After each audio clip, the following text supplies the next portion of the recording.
we're not sure we're worthy enough to talk about that. So you see what happens when you are in that state of being, of feeling that you lack self-worth. You deprive others of what you have to give. You're not giving the gifts that you were meant to give in your world, that others are waiting to receive from you. As we have said many times, if there is something that excites you, something that you have to give, some way of expressing your true self, there will always be someone waiting to receive that from you.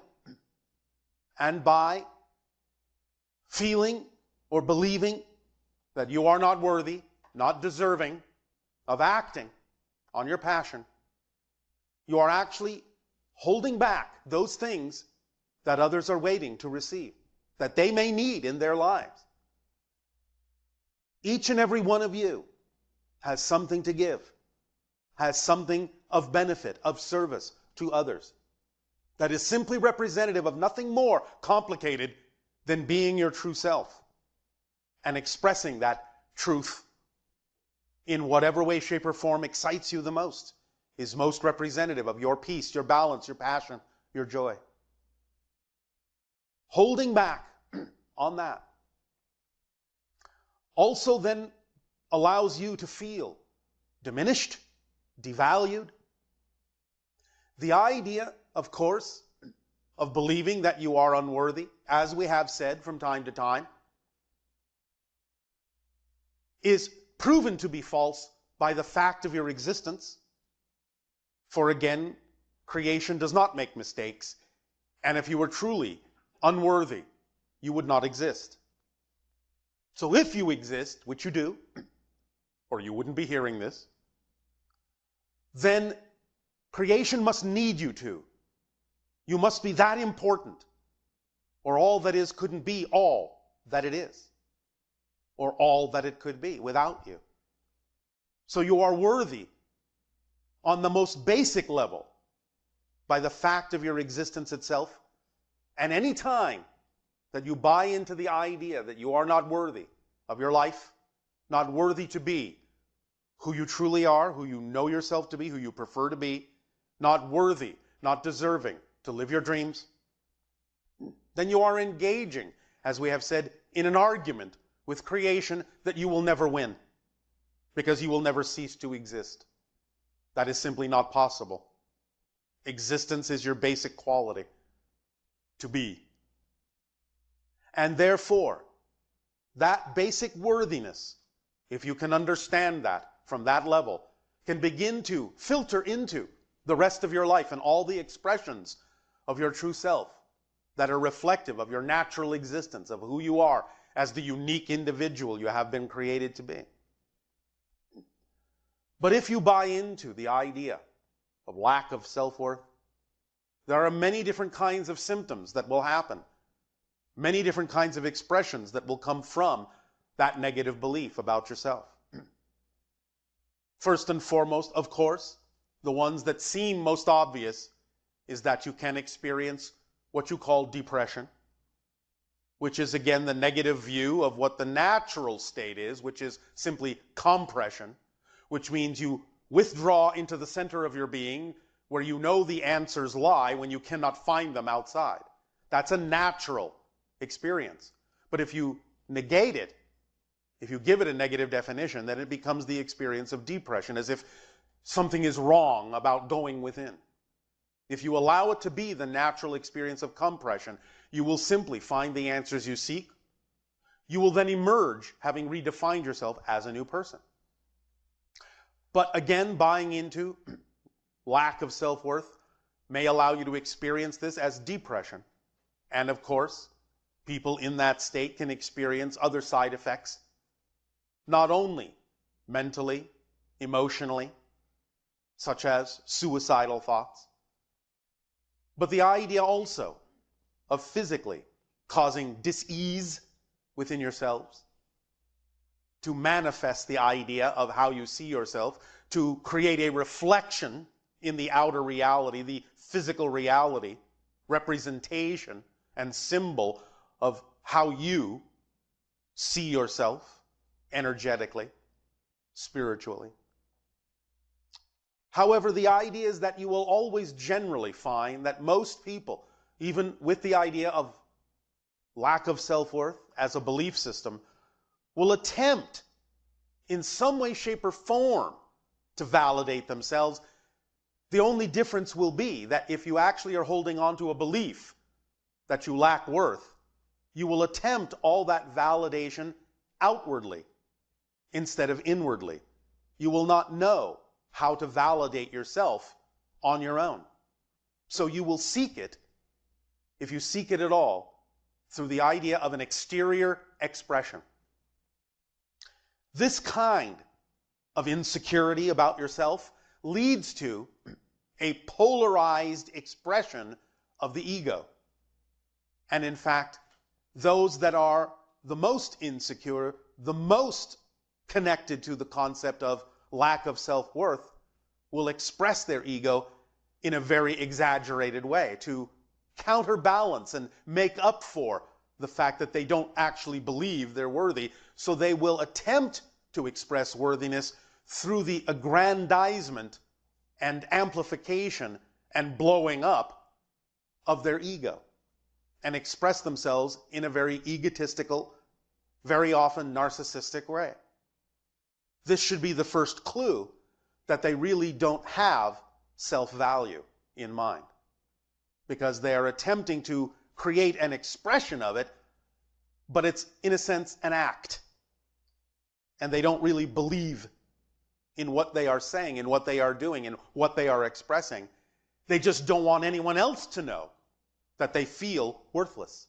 So they will put on a front, and they will seek many times, again as a symptom that you can recognize in life, the idea of outside validation over and over and over again, requiring quite often the idea of others to validate them, because they do not spend the time to validate themselves. So they will, in the sense, become very needy. Very often will be one of the strong symptoms, requiring constant validation from those around them, since they will not give it to themselves. This will, of course, create secondary negative effects in any form of relationship that they may find themselves in, because they will always be only relying on others to create the sense of worth that they simply deny themselves. So you can look for these symptoms and understand that it is coming from a place where they do not feel valued and do not know how to give themselves the idea of self-valuation, self-appreciation, to the degree that if they don't get it from others, if they don't in some sense insist on it from the outer reflection, they will feel empty, bereft, abandoned. But then another side effect of that, because they will awesomely be in denial of the idea that they are lacking worth, because they don't want to face that, is they will project onto others the idea that they are being abandoned, not being supported, not being valued by others, because they cannot face the fact that they are not valuing themselves, because they believe themselves not to be worthy of value. But they are in denial of the fact that they are doing that to themselves, so they will always project it on others who are not then willing to do it for them. These are symptoms as well of that self-devaluation, that lack of self-worth as a belief. So look for these symptoms and understand with compassion that such people may or may not be willing to receive new tools, new understandings of how they can know that they are valuable, know that they are worthy, know that they belong in creation, and begin to see themselves in a way where they don't require constant reminders from those around them of how valuable they are, constant reassurance from those around them that they are worthy. For that will not be a reflection that can last a long time. For others will sense that it is coming from a place of non-belief in what those people are saying to them. So even when someone might say, yes, you are worthy, yes, you have value, yes, I recognize these things about you, because they are in denial of it within themselves, they may not actually even buy it from other people, though they may act like they do, or act like they really need it, but they may not really still believe it.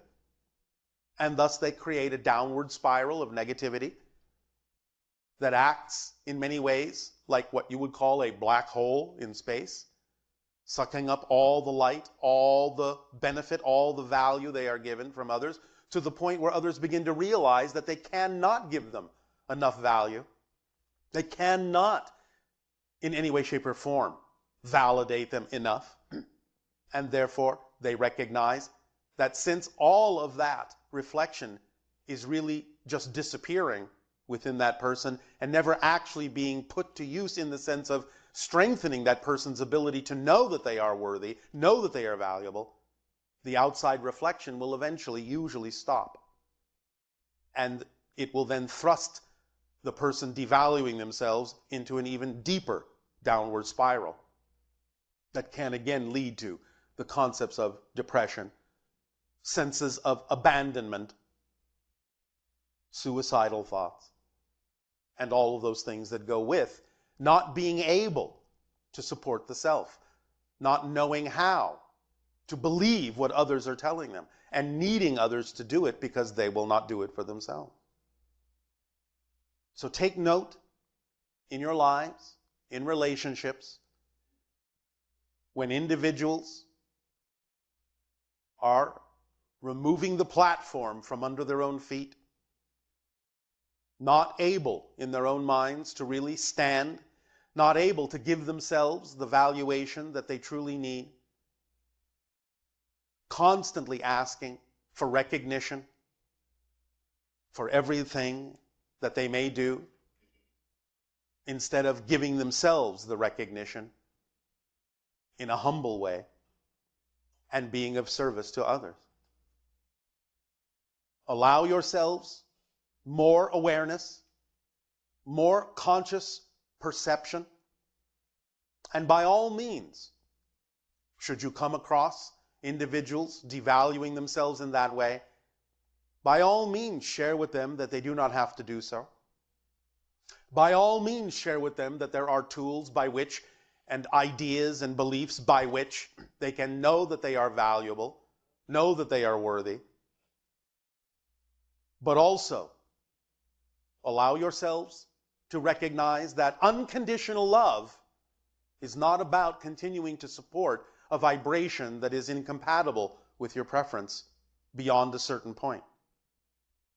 The most unconditionally loving thing you can do sometimes is to demonstrate the consequence of another person's choice. And it may not be what they prefer, but it may be what they're telling you needs to happen. Because if you do not give them a reflection of the consequence of what they are choosing for themselves, you give them no opportunity to change, no reason to change. It doesn't mean they will change, but at least give them a reason to. For if they want to remain in a relationship with you, by being given a clear reflection of the consequence of constantly devaluing themselves and constantly needing others to validate them, by showing them that you can no longer do so because it's actually not in their best interests for you to continue to support the negative behavior, you at least give them an opportunity to recognize that they may need to change if they wish to maintain the relationship with the real you and not with who they actually insist that you must be, because that is not being in a relationship with who you really are. So we would always encourage you not to reinforce the negativity, but to let them know there is always an opportunity to know how valuable they are, how worthy they are, and to give themselves what they need. And the irony and the paradox in this is that when a person does, in fact, humbly value themselves, they will often find that others will value them quite often. And they will see the reflections of their self-valuation in your reality and in their reality.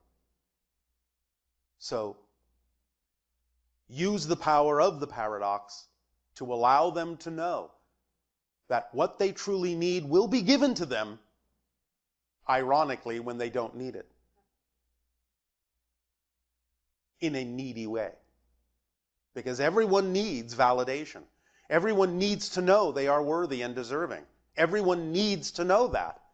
But the point is to know that by the fact of your existence, you are worthy, you are validated, you are deserving. And when you can stand in that certainty, and stand in that awareness, and stand in that knowingness, you will get the reflections that you need of that worthiness, of that validity. It will simply be the reflection of the energy you're giving off. Because when you shine, the mirror has something to reflect back. But when, like a black hole, you suck in all the light, there is nothing that can be reflected to you because you're giving nothing off that is representative of that validity, of that worthiness. Does this make sense to you? All right. So, just bear it in mind, keep it in mind, pay attention. Let your senses be aware of when you are seeing these symptoms. Do your best to assist, but not at the expense of your own worthiness. For that is never helpful nor loving to anyone.